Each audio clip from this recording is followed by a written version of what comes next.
All right, guys. This is here's another problem for you guys. Let me clean this up. So this is going to be number 47. All right. So a spherical shell has an outside radius of 2.60 centimeters, and I already solved it, and I did solve this before, and an inside radius of a. The shell. Okay, so before we keep going further, folks, you have two spheres. So I'm going to draw a circle. You have one sphere, and then you have another one. A spherical shell has an outside radius of 2.60 centimeters. So this is the way I drew it. This is kind of a big shell. So I'm going to call this R, and R is going to be 2.60 centimeters. But I'm going to stick with the variables, and this is going to be A right here. And the inside radius of A. So that's A is just going to be some value of A, some arbitrary value. The shell has a unit. All right, so this shell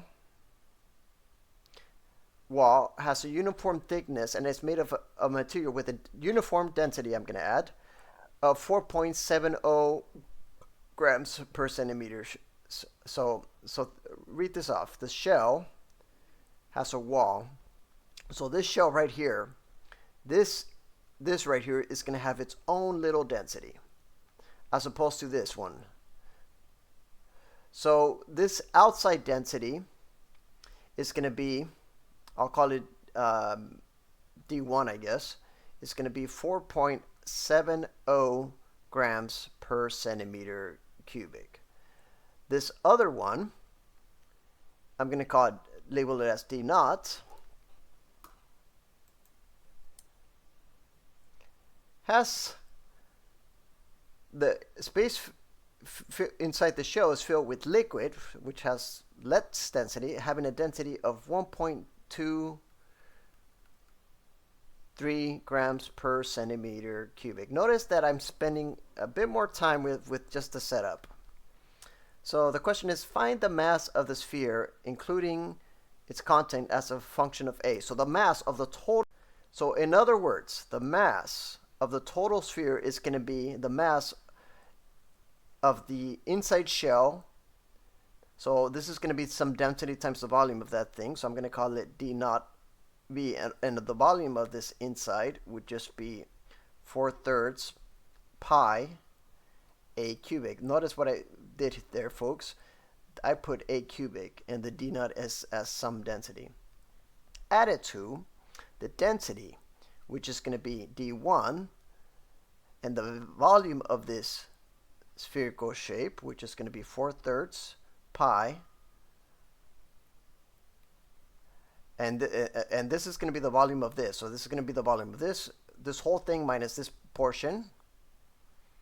So in other words, this is going to be R minus A. There you go. That's the setup, folks. That is part A right there in a nutshell.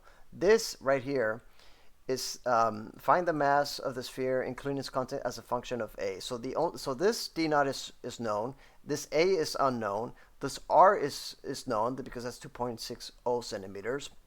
So you can just fill in the blanks and just call that part A, because that's what it is. I'm not going to put the variables there, but you know what these variables are. I labeled them for you guys. All right, let's do part B. In the answer to part A, if A is regarded as a variable, for what values of A does M have its maximum possible values? Now think about this visually, folks.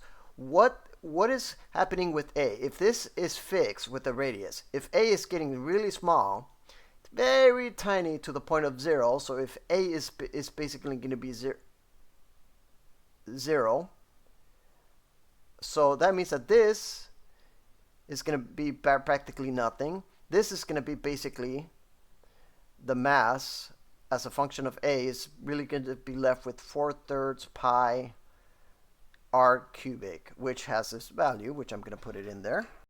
And once you solve that, your mass should be 346.02, and what unit is that? Grams. Okay. Wait. I forgot to check my units, but if this is centimeter cubic and this is centimeter per cubic, okay, yeah, so it is grams. Okay, so this is gonna be grams.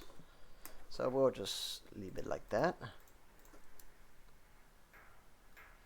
So let's do part C. Part C, what is asking part C? And there's part D, part E, or part F. All right, so what is this maximum? Oh, Jesus Christ. Okay, if A is recorded for what variables of A does M have a maximum possible? Okay, let me change the answer. So this is when A is 0 centimeters. All right, so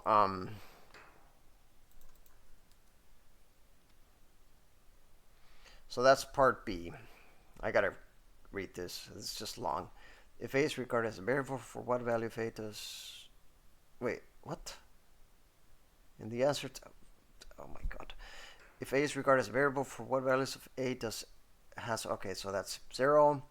B, C, for what is this maximum value? Okay, good. So does the value of... Oh my god, there's another one. Does the value from part A agree with the results? Yes, the answer is yes, because I just explained it to you guys. You guys can word it however the heck you want, but it was exactly as I described, folks. The inside sphere made up liquid is barely, it doesn't have anything. So most of the density that you're gonna sum up with the volume is gonna be the density with the blue filled with whatever that material is. So that's part D. It's kind of weird the way the question is. For what, I practically already solved this. For what values of A does the answer have its minimum possible value? Okay, so A, B, C, D, E. Okay, so now we're going to do E. So for what values of A? So think about this visually. So if A is going to be 0, basically have no liquid, which has the least dense, you want to make this material with the least dense. You want to fill it up with the red material. In other words, A would have to be the exact size as the radius. So this would turn into 0, and you'd be left with the part E, part F. It's gonna ask for what is the minimum mass. Yes, it is. So that's gonna be 4/3, or the density of the knot, and 4/3 pi A cubic, which we can find that out. A is 2.60 centimeters. D naught is going to be 1.23 grams per centimeter cubic times 4/3 pi A cubic. So that's going to be 90. That's exactly the value I got. So the mass is going to be, so that's going to be the mass, 90.55 grams. That's it. So that's it, folks. So that's part E, F, G. Does the value from part, yes, the answer is yes.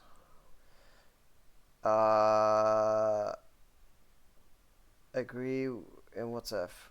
What the fuck? Okay, does the value from part F agree with the results of the direct calculations of the uniform? What the heck? What is the minimum? Does the value from part F? Oh yeah, oh my god, my brain's just confused right now. Yes, so that's G. Okay.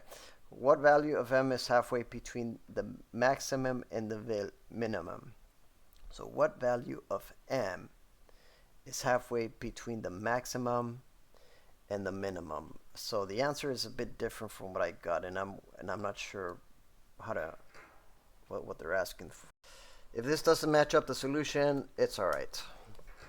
So I'm thinking that this would be between 90,346 minus 90.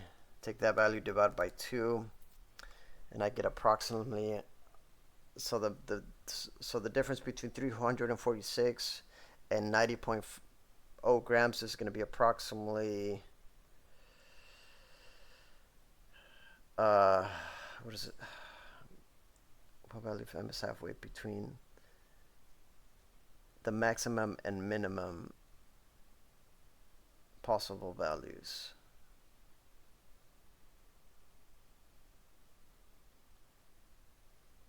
I think this is going to be 127.73 grams. I am not sure though, but we'll keep it like that for now. You guys can correct me, and please do so in the comment below. Does this mass agree with the result of the I don't know. I'm going to say yes for no reason. J, oh my god, how many are these? Explain whether you should expect. I don't want to keep. What if there's change of the end if we're not. Alright, sure. And yes, I'm way too tired right now. Anyway, here's the solution menu. You guys can look at this if you want. Alright, I'm done.